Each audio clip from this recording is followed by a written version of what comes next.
Fique por dentro. Entrevista.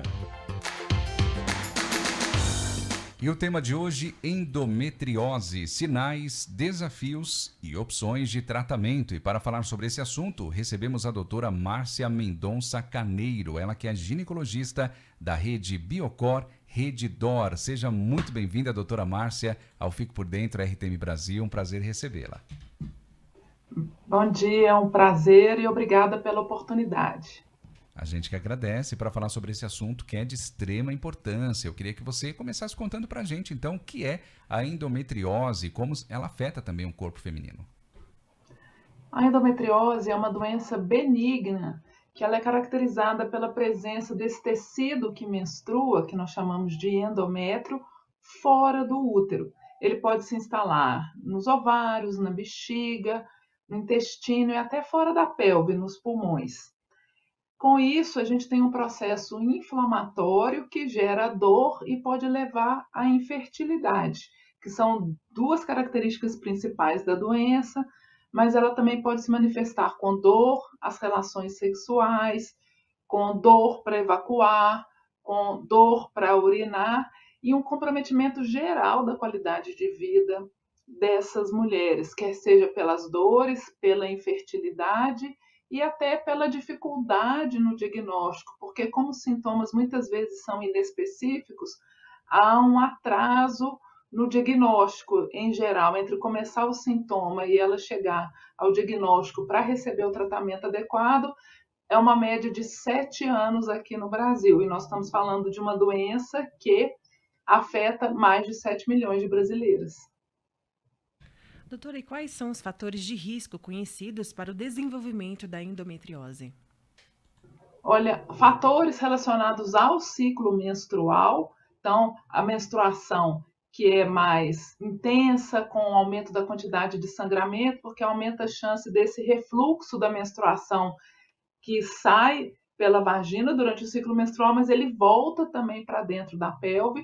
Há fatores genéticos, fatores ambientais, então exposição a substâncias que a gente chama de disruptores endócrinos, que estão presentes nos alimentos, na maquiagem, nos plásticos, que estão aí por todos os lugares, são fatores que são importantes, mas uma predisposição pessoal também parece ser importante para desenvolver a doença. O fato é que a doença é muito heterogênea, existem muitos fatores associados e nós ainda não conseguimos descobrir exatamente por que a doença acontece e quais que são os fatores fundamentais para o desenvolvimento dela. Nós sabemos que existem uma gama de fatores que atuam para que a mulher desenvolva endometriose.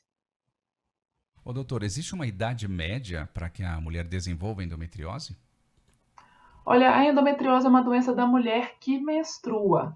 Ela pode acometer desde a adolescência até as mulheres que estão já na faixa da transição para a menopausa, mas ela é mais comum a partir dos 30 anos. E que, na verdade, é que a gente faz o diagnóstico nessa época.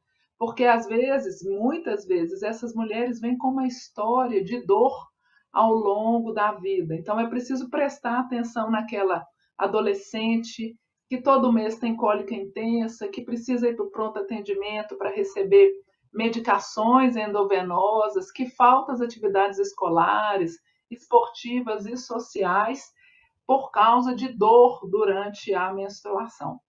Existe essa questão da normalização da dor, que se normaliza muito dor em mulher, né? Eu estou com cólica, estou com dor, isso é coisa de mulher, isso passa.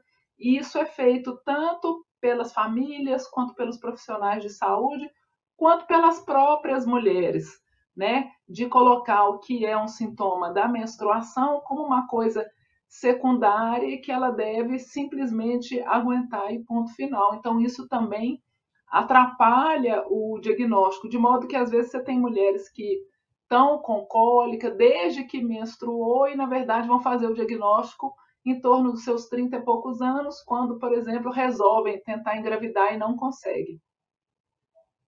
Agora, doutora, outra questão também é essa demora do diagnóstico, né? Por que o diagnóstico da endometriose costuma ser tão demorado e quais os exames mais claros, né, específicos para confirmá-lo?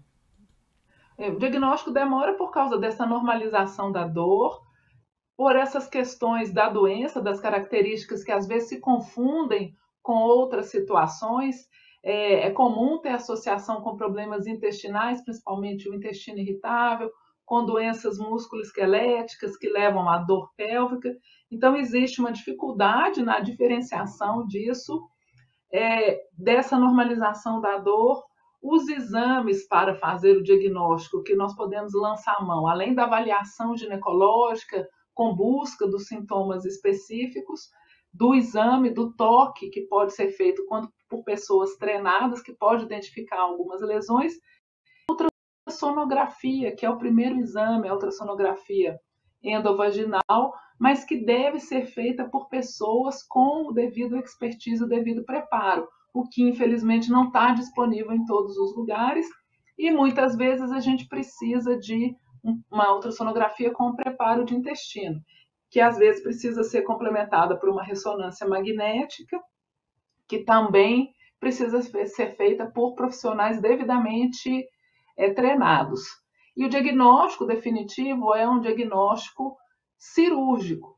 Mas se eu tenho um exame de imagem muito bem feito associado à clínica, eu caminho com um diagnóstico com um nível alto de certeza para começar a abordagem dessa mulher. A questão é que isso não está disponível em todos os lugares. Infelizmente, né? E você falou que muitas vezes a mulher busca, né, ajuda por conta de não conseguir engravidar. E para essa mulher que não está conseguindo engravidar por conta da endometriose, depois que ela operar, ela consegue engravidar? Existe um tratamento? Ou uma vez com endometriose, realmente ela vai ter essa dificuldade? Olha, na verdade, são várias coisas que precisam ser levadas em consideração.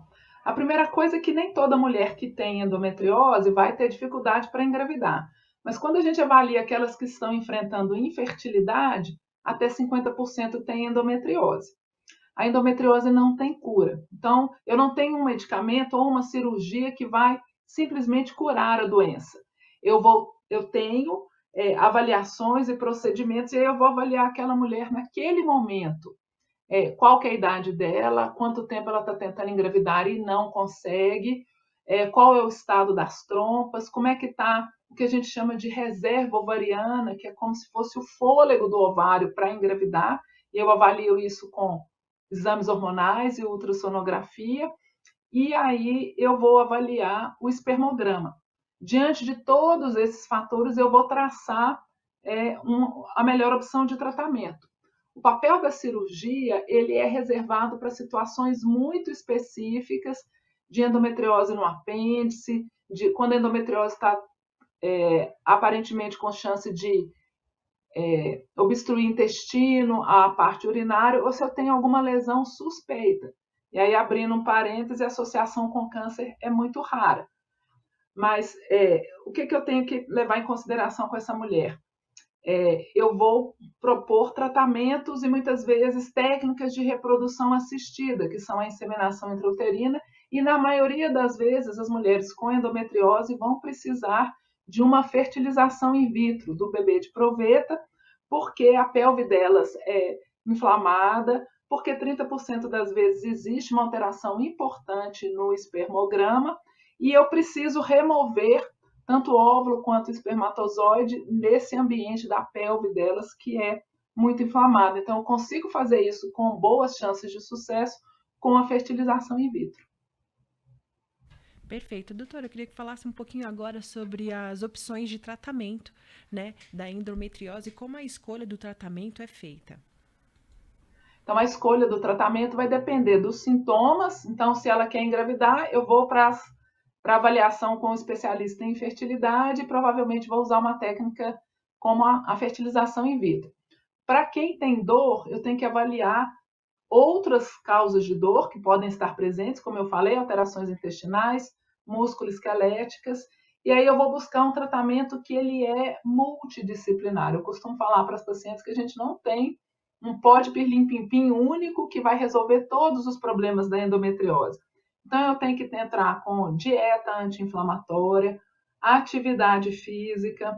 Eu vou avaliar se ela tem alguma indicação cirúrgica específica, entre essas que eu mencionei. A lesão pode estar impedindo o funcionamento do intestino, a parte urinária. E aí eu vou avaliar, existe ou não indicação de cirurgia, muitas vezes não existe, e eu vou suspender a menstruação, porque a menstruação, ela inflama, ela ativa os focos fora do útero e pode ser causa de dor. Então, o que nós vamos fazer nessa situação? Suspendo a menstruação com o quê? Há várias medicações hormonais que podem ser usadas de maneira segura. Posso usar pílulas anticoncepcionais combinadas ou só de progesterona. Posso pensar em usar um DIU hormonal para que ela fique com a menstruação suspensa e eu obtenha um alívio da dor. O alívio da dor quase nunca é obtido com uma única medida. Então, eu vou combinar todas essas medidas para poder obter o alívio a longo prazo. Doutor, e no caso, para essas mulheres, né, que descobrem na adolescência, como você falou que pode começar, qual tipo de tratamento que essa adolescente já deve começar a fazer? Não, o tratamento basicamente vai ser o mesmo: avaliar dieta, avaliar atividade física, suspensão de menstruação também da mesma forma, que pode ser feita de maneira segura, e uma monitorização dessa adolescente. Então, o tratamento, nós chamamos de multidisciplinar. Eu preciso do ginecologista, mas muitas vezes eu vou precisar de fisioterapeuta, nutricionista, às vezes especialista em dor, alguém muitas vezes para avaliar a questão da fertilidade, porque muitas vezes a gente tem mulheres, por exemplo, que desenvolvem cistos nos ovários e aí às vezes acabam perdendo um ovário por causa desse cisto, e aí elas vão ter que cuidar do planejamento reprodutivo delas e às vezes vão ter que pensar em congelar óvulos, porque às vezes pode aparecer cisto no outro ovário, e se o outro ovário fica comprometido, compromete também as chances futuras de gravidez. Como as mulheres estão adiando cada vez mais a fertilidade, a maternidade, isso se torna um problema real. Então, a avaliação da reserva ovariana, ou seja, da quantidade, da qualidade dos óvulos que existem nos ovários também, é um ponto importante na avaliação de mulheres jovens com endometriose. Doutor, uma questão que eu identifico assim muito é que o estado psicológico dessas mulheres que são diagnosticadas com endometriose, elas ficam impactadas, né? Elas passam ali por uma questão emocional muito forte. Eu queria que a senhora falasse um pouquinho sobre isso, né? Porque tem essa relação também com a questão emocional delas. É óbvio que quem está passando por uma doença, por uma situação que compromete a qualidade de vida, a produtividade no trabalho, nos estudos, tem um sofrimento, né? Ainda mais que a gente vê a história dessas mulheres que passam anos a fio com alguém dizendo isso não é nada, isso é da sua cabeça, isso não existe, e ela está comprometendo a vida. E são mulheres jovens em momentos da vida que são fundamentais de definição profissional, de definição de vida pessoal, de construir a sua família. Então, é óbvio que existe um sofrimento. E a gente sabe que o sofrimento psíquico, ele interfere na doença, na qualidade de vida. Então, junto com esse tratamento multidisciplinar, a gente tem acompanhamento para cuidar da saúde mental dessas mulheres. Não é que a doença em si traz um componente de saúde mental, mas é todo esse sofrimento, essa situação, né, de não conseguir o tratamento adequado, de não conseguir alívio para os sintomas, uma falta de perspectiva, isso realmente gera um sofrimento profundo e essas pessoas acabam desenvolvendo, né, sintomas depressivos, acabam se sentindo menos mulheres, incapazes por causa tanto da dor quanto da infertilidade, quanto essa frustração que a doença traz no longo prazo da necessidade de cuidado contínuo. E falando sobre, a gente ouve muito falar, doutora, você comentou que uma das opções do tratamento é o uso aí de anticoncepcional por muito tempo, né, para que a mulher não tenha a menstruação. Mas a gente ouve falar e você responde a gente se isso é fake, né, ou é fato de verdade, sobre essa questão do uso prolongado do anticoncepcional. Realmente ele vai trazer algum tipo de prejuízo para as mulheres ou é recomendável que ela use por um período, pare, depois volte a usar de novo? Como é que funciona? Essa questão do mito, né, da necessidade do descanso, é um mito. Porque, na verdade, quando você toma, por exemplo, a pílula anticoncepcional, você precisa tomar todo dia, no mesmo horário, preferencialmente, para que ela funcione da melhor maneira. A quantidade de efeitos colaterais é muito baixa. Então, isso pode ser utilizado de maneira segura, no longo prazo, porque não se acumula em algum local do organismo, você não precisa de fazer, né? Tem paciente que fala para mim, eu preciso fazer um detox disso, isso não existe. É uma quantidade muito pequena e segura, no longo prazo. A gente observa quais que são as indicações e contraindicações. Então, quem não pode usar a medicação de forma alguma, é contraindicação absoluta. Quem já teve câncer de mama ou qualquer câncer hormônio dependente. Isso é a história pessoal. Ah, minha mãe teve, minha avó teve. Isso não é, exceto em situações muito específicas em que existam um componente genético familiar relevante. História pessoal de trombose. Ah, minha avó teve trombose com 88 anos. Isso não é um fator de risco. Então, não contraindica, né? Doença cardiovascular, já teve um AVC, já teve um infarto. Doença hepática descompensada. Tive hepatite 5 anos atrás. Isso, em princípio, não é uma contraindicação. E um sangramento ainda não diagnosticado, que a gente não sabe o que é e precisa de avaliação. Fora isso, na esmagadora maioria dos casos, a gente pode usar com tranquilidade. Ah, eu tive trombose, não posso usar o combinado, mas posso usar o que tem só progesterona, ou posso colocar o DIU hormonal. Então, isso tudo requer uma avaliação individualizada e, na esmagadora maioria dos casos, nós podemos usar no longo prazo sem uma contraindicação absoluta. É preciso pensar que muitas mulheres às vezes chegam com a ideia de que, não, eu vou tirar meu útero e aí eu resolvo porque aí eu não vou menstruar. Não é verdade. O hormônio que alimenta a endometriose vem dos ovários, é o estrogênio, o hormônio feminino. Então, eu não posso tirar ovário de mulher jovem, principalmente antes dos 45 anos, porque eu vou comprometer a vida dela de maneira significativa. Eu vou reduzir a expectativa de vida, reduzo a longevidade, eu vou aumentar a chance de problemas cognitivos, né, tipo chance de desenvolvimento de doenças como o Alzheimer, vão aumentar o risco cardiovascular dessas mulheres, vou piorar a vida sexual delas como um todo. Então, a remoção de útero e ovário não é uma opção de tratamento que se lance mão com frequência. A gente lança a mão quando todos os outros tratamentos falharam e aí ela vai ter que correr esse risco. Mas, na maioria das vezes, eu consigo controlar com essas outras opções de tratamento.